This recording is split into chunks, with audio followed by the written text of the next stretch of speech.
Strikes have been happening for centuries, even as far back as the Pharaoh Ramses III in ancient Egypt on 14th of November 1152 BC.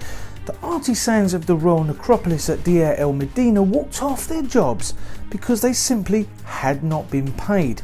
The Egyptian authorities then raised their wages, but governments and leaders through the centuries have always seemed to control the minions, the members of society among us that exchange our labour, our sweat, and in many extreme cases our blood for meal tokens, for pieces of paper emblazoned with ink that arguably doesn't really represent the value that is actually written on it. Striking workers and what the hierarchy have done to stop them, and what the government is not doing about the problems that the protesters are actually campaigning about. Workers deserve rights. Workers deserve to be treated well. Giving up time in exchange for money, many think this is the way to make riches and the way to build a financial life that they actually want. In most cases, that's right. But I wouldn't worry yourself with the situations that don't come under that explanation. But governments, in my view, and the view of many other people, try to keep people down. We all aspire for greatness, and once that greatness is achieved, we no longer need to be at the beckoning of someone else. Low wages keep us down. Poor working environments make us miserable and keep us down. If we can never reach that carrot dangling in front of our faces, we will always be chasing for it. Do anything to maintain that chase. So people do realise this, and they strike and demonstrate for better pay and working conditions. And that goes against what the hierarchy want, and quite often they retaliate in the only way they know how. The Peterloo massacre was one such event. Protesters, workers who were members of the Manchester Patriotic Union, went out in force for political reform. At the end of the Napoleonic Wars in 1815, increasing numbers of working people in industrialising yet disenfranchised areas like Manchester had become involved in the movement for reform. Under the influence of men like Harry Hunt and the journalist William Cobbett, they began to campaign for universal suffrage. They argued that extending the vote to working men would lead to better use of public money, fairer taxes, and an end to restrictions on trade which damaged industry and caused unemployment. And what did they do to try and break up the crowd? They got cavalry to charge into a crowd of 60 to 80,000 people. But prior to this charge, after the meeting began, local magistrates called on the military authorities to arrest Hunt and several others on the hustings with him. And on the charge, they went into the crowd with sabres drawn, and in the confusion 15 people were killed, 400 to 700 were injured. Workers were only demonstrating for the right to vote. Before the Peterloo massacre, it was reserved to the adult male owners of freehold land with an annual rental value of 40 shillings or more. But what did the government then bring about? The Six Acts policy acted to prevent any future disturbances by the introduction of new legislation aimed at suppressing any meetings for the purpose of radical reform by the then Prime Minister Lord Liverpool and his colleagues, and that was part of their repressive approach focused on preventing a British revolution. But was it a revolution, or was it just workers from more humble beginnings wanting the right to vote? But take this scenario and you wouldn't be blamed for thinking that this was when society was a little bit more sharp-edged, and now the hierarchy seemed a bit more sensible and forgiving towards people that go on strike. However, if you take a strike that is now known as the Battle of Orgreve, the practices of the police, no doubt instructed by the government, almost mirrored the scenes of 1815.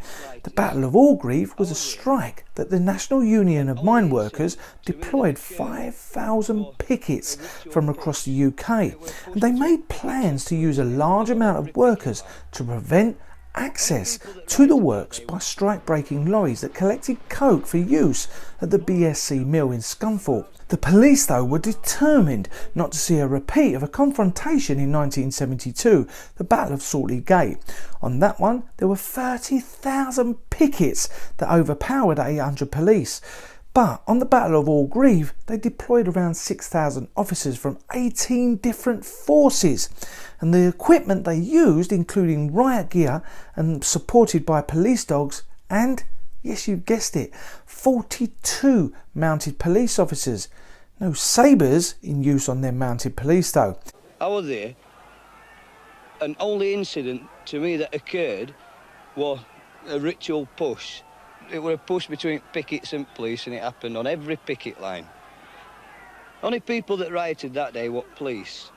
They went berserk. If there was anybody rioting that day, it certainly wasn't us. If anybody was out of hand that day, it wasn't us. And when they send horses charging at innocent lads that's only got not even shirt sleeves, they've only got a t-shirt on or just the jeans, they hadn't come armed with knives and spears and things like that. They'd come purely to put a protest to it. Robert East, writing in the Journal of Law and Society in 1985, made a suggestion towards the fact that rather than maintaining order and upholding the law, the police intended that Orgreve would be a battle where, as a result of their preparation and organisation, they would defeat the pickets. A gentleman by the name of Michael Mansfield said they wanted to teach the miners a lesson, a big lesson, so much so that they wouldn't come out in force again. It's no exaggeration to say that the sky was black with missiles, bottles, heavy machinery, ball bearings, so I sent the horses in again. They were told to advance at a walk and then a trot.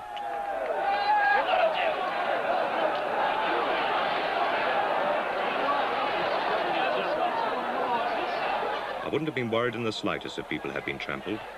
I could not be held responsible if miners were silly enough to stay there.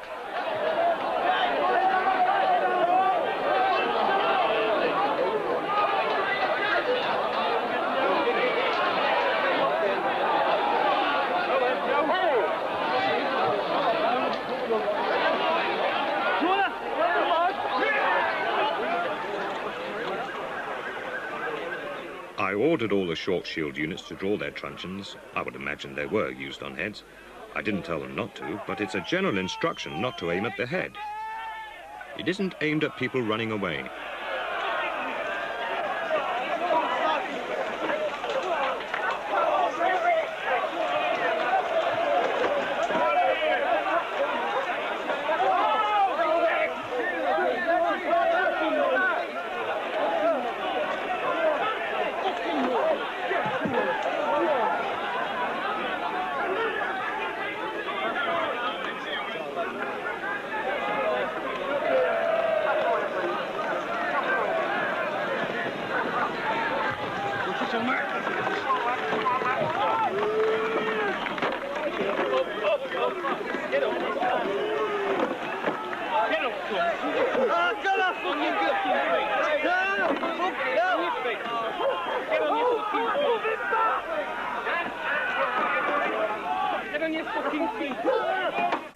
Now that scenario that almost mirrors the ferocity of the battle at Peterloo was when the police herded the pickets into a field overlooking the coke works. The police strategically positioned officers equipped with long riot shields at the bottom of the field and then positioned the mounted police and dogs to either side.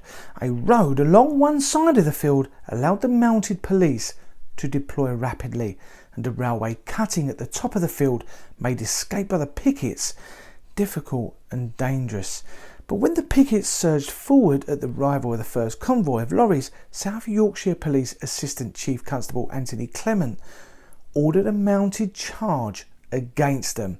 And now many have said since it was a serious overreaction, and the miners responded arguably in a defensive move by throwing stones and other missiles at the police lines. Chief Constable Clement then ordered 2 further mounted advances, and the third advance was supported by short shield snatch squads who followed the mounted police that then went on to deliver baton beatings to the unarmed miners, which in my view reinforced the behaviour of the hierarchy of you will do as you're told. And there was another attack by the police even after some of the pickets went home. After the plant had closed for the day because no lorries could get through because of the pickets, reports say that the pickets that were still loitering about did so in peace and were just enjoying the sunshine. But the police then rushed forward and delivered another mounted attack. Are people expected to work in an environment that is hard and ugly, and if anyone pokes their head above the parapet to make things better, they will be subject to reprimand? But why do people need to protest and strike and campaign about matters that the government, our government, should be sorting out? Take UK Uncut for example. UK Uncut was originally a group of 10 activists in a North London pub who claimed that clamping down on tax avoidance would be a credible alternative to public sector funding cuts. Something I have highlighted many times in previous episodes. Well, they are a network of United Kingdom based protest groups established in October 2010. But some while ago, Private Eye published an article alleging that Vodafone had reached a highly favourable settlement of a long-standing tax dispute with HM Revenue and Customs. So they organised a protest against one of Vodafone's stores on Oxford Street. Protesters gathered at Piccadilly and successfully managed to force the store to close. And what was the amount that they were protesting about? The allegation was that Vodafone were originally found liable for £6 billion, but managed to negotiate the amount to be paid down to under £2 billion.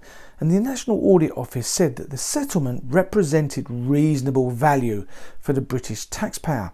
So a drop of £4 billion is somehow great value to the public purse. £4 billion. Now that could have gone into NHS.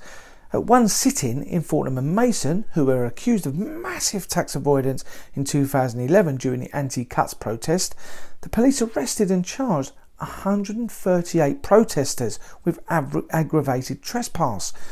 10 of these were convicted and were given a conditional discharge and fined £1,000. But why is the government allowing this to happen? Why are they letting corporate companies get away with tax avoidance? Once again, the protesters are having their collars felt by the establishment for wanting there to be a level playing field. But what else are the establishment doing? The government doing? Our government? They can't control what we say, so they are trying to control how we say it. Changes are now being made and have been made to workers' rights to strike. Strike ballots in services including fire, health and transport will need support now of 40% of members as part of a trade union bill. Sadiq Khan has said in the past, if ever London has needed evidence that the Tories treat them with utter disdain, then this is it. The fact that they are prepared to stir up strikes on the tube for their own political gain shows the Tories are totally unfit to run London. He also added, behaviour like this is the reason there are twice as many tube strikes under the Tories. But how far are they willing to go to stop strikes and give people the chance to vent anger and frustration over low pay and working conditions? Well, 50 Tory MPs are demanding that the government bring in tougher strike laws to ensure the widespread misery seen on Southern Rail can never be repeated. Writing to the Telegraph, the politicians claim that unions are using the flimsy pretext of safety concerns to cause wide-scale disruption. Southern Rail, I might add, have had their own problems other than strikes. They have been in the past the worst performing rail service in the country. But the legislation that they want to bring in is aimed on banning strikes on critical public infrastructure such as trains and bus services, and unless the action is proved reasonable and proportionate by a judge. They also want unions representing such industries to be legally bound to keep up a skeleton service, with half of normal journeys still running during strikes. Now, strikes, I'm guessing, because I've never been part of one, happen to disrupt the service or company to almost back the hierarchy into a corner and give the workers the just desserts that they may deserve. Bringing in a law that stops that from happening just enables the people in charge to ignore the voices and the people just that little bit longer. But when you're part of a group that makes the laws, the people, and quite often their will, is yours to control. So people still have a voice, don't they? At the moment, this question is hard to answer. As I always say at the end of these episodes, we have to stay united. We have to help each other. Is this the only way we can work and live within our system in a way that makes us happy, grow and aspire to reach for the skies? Join me next week on the Tony Martin Experience. I'll be interviewing a young mum that has had many life-changing challenges and almost beaten them all. She now faces the challenge of her life, trying to stop her beautiful, happy young baby from being placed for adoption and possibly ripping her daughter away from the very foundations that could turn her into the person we all aspire to be. Watch the interview and her story next week and help us get her baby back to where she belongs. Click subscribe. Thanks for watching, and I'll see you next week for that all-important interview. Bye bye for now.